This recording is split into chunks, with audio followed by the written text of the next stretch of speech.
இனிமே கண்ணை மூடிட்டு கடலை எண்ணெய் வாங்கலாம்.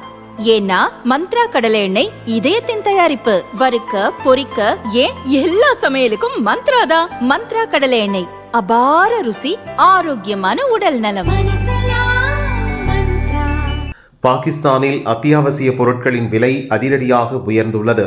இதனால் சாமானிய மக்கள் காய்கறிகள், பழங்கள், உணவு தானியங்களை வாங்க முடியாமல் தவிக்கின்றனர். விவசாயிகளுக்கான கோதுமை ஆதரவு விலையை அந்நாட்டு அரசு திரும்ப பெற்றதால் விவசாயிகளும் கடுமையாக பாதிக்கப்பட்டுள்ளனர்.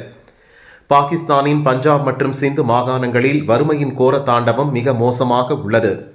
ஏற்கனவே பலமுறை IMF எனப்படும் சர்வதேச நாணய நிதியம் மற்றும் உலக நாடுகளிடம் பாகிஸ்தான் கடன் பெற்றுள்ளது. அந்நாட்டின் கடன் சுமையும் அதிகரித்து வருவதால் பொருளாதாரம் அதல பாதாளத்திற்கு சென்றுள்ளது.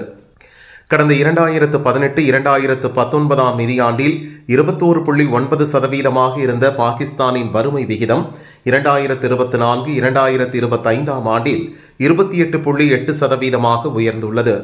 அதாவது கடந்த 6 ஆண்டுகளில் பாகிஸ்தானின் வறுமை 7% உயர்ந்துள்ளதாக பாகிஸ்தான் பொருளாதார மேம்பாட்டு நிறுவனம் நடத்திய ஆய்வில் தெரிய வந்துள்ளதாக அந்நாட்டின் ஆங்கில நாளிதழ் செய்தி வெளியிட்டுள்ளது. வரி அதிகரிப்பு, மானியம் குறைப்பு உள்ளிட்ட பல்வேறு நடவடிக்கைகளால் மக்கள் பெரிதும் பாதிக்கப்பட்டுள்ளனர். இதன் காரணமாக கோடிக்கணக்கானோர் வாழ்வாதாரம் இழந்தும் அடிப்படை தேவையான உணவு, உடை, இருப்பிடமின்றியும் தவிக்கின்றனர்.